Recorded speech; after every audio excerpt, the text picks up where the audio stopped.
President Biden says the U.S. is ready to strike back against the terror groups that killed 3 American service members.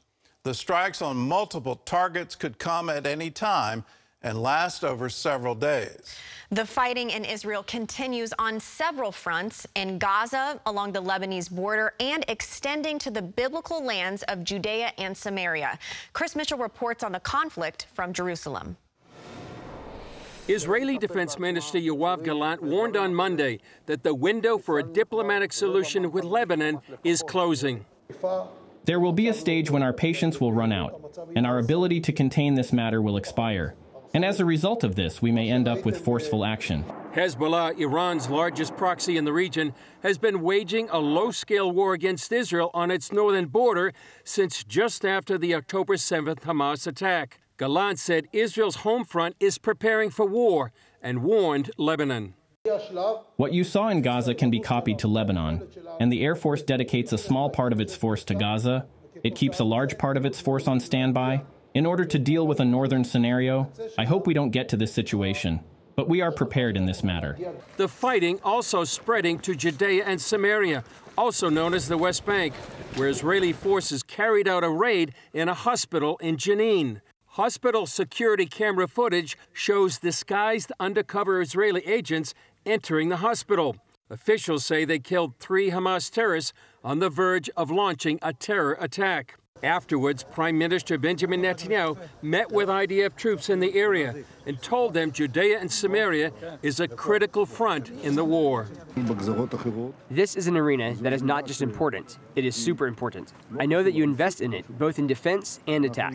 It seems to me that since the beginning of this year, even more so, of course, since the beginning of the war, 5,000 terrorists have already been eliminated here, and there's more to be done, including today in Jenin. At the White House today, Strategic Affairs Minister Ron Dermer will meet with National Security Advisor Jake Sullivan to discuss the ongoing war and negotiations to secure the release of the remaining hostages.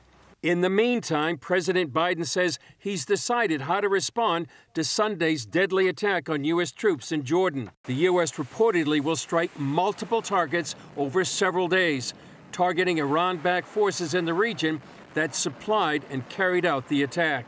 Meanwhile, for the first time, the UN is turning its attention to sexual assault by Hamas during the October 7th attacks.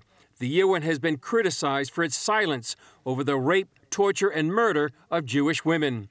Israel's First Lady Michal Herzog met with Pramila Patten, the UN Special Representative on Sexual Violence and Conflict, who called on the victims of Hamas to tell their stories.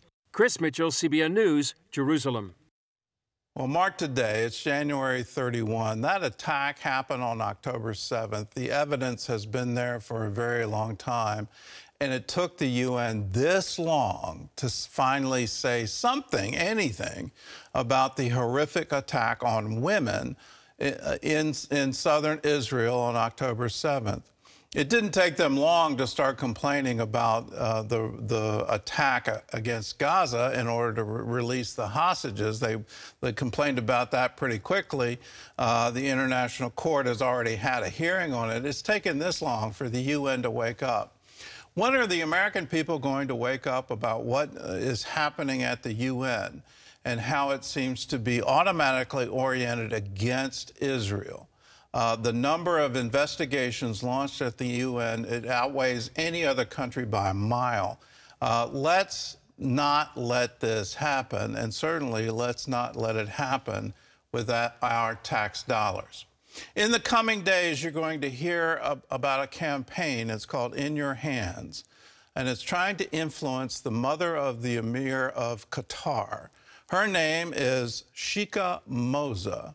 I encourage you to get involved in this because it is in her hands. She has enormous influence in Qatar. She has enormous influence over the Emir. They have funded Hamas $1.8 billion. It makes what UNRWA is doing seem small. $1.8 billion, and they're harboring the leadership of Hamas in their country. How can we bring pressure to say, no more? If you care about children, if you care about women, if you care about these rights, can we get the hostages released? can we stop this war in Gaza? She has the influence to do it. So that name again, Sheikha Moza, and the campaign is called In Your Hands. Can we put pressure on Qatar to say, enough, stop funding Hamas, stop this violence? Well, in other news, defund UNRWA is for good. Well, that's the message delivered to a congressional committee yesterday. John Jessup has that story and more from our CBN News Bureau in Washington. John? Thanks, Gordon. The House Foreign Affairs Committee held hearings after reports that 10% of UN agency employees at UNRWA are affiliated with terror groups, and 12 of them took part in the October 7th attack on Israel. As Mark Martin reports, several witnesses testified they were unsurprised. UNRWA fired most of the workers accused of participating in the brutal October 7th Hamas terrorist attacks, and the UN says it will investigate. Meanwhile, members of Congress continue their own investigation into the agency mired in controversy. UNRWA is a horror show that is decades in the making, co-produced by the United States taxpayer. Witness Richard Goldberg of the Foundation for Defense of Democracies told the congressional committee he wasn't surprised by the allegations that 12 UNRWA employees took part in the massacre, or that 10% or more of its staff in Gaza may be affiliated with terrorist organizations, and even more may have family members connected to the groups. I wasn't shocked. Many members of this committee who have worked on UNRWA reform for years weren't shocked. Terrorism support and subsidy for UNRWA is a feature, not a bug. The organization is built from its core mission, its mandate, to indoctrinate generation after generation to hate Jews, to destroy Israel. The committee also focused on UNRWA's education of Palestinian children with textbooks that promote anti-Semitism, promote holy war against the Jewish people, and celebrate the terrorists who carried out attacks. I believe that the people in Gaza do need to get food, clothing, shelter, and their children need an education that is free of anti-Semitic hate. That's what they deserve.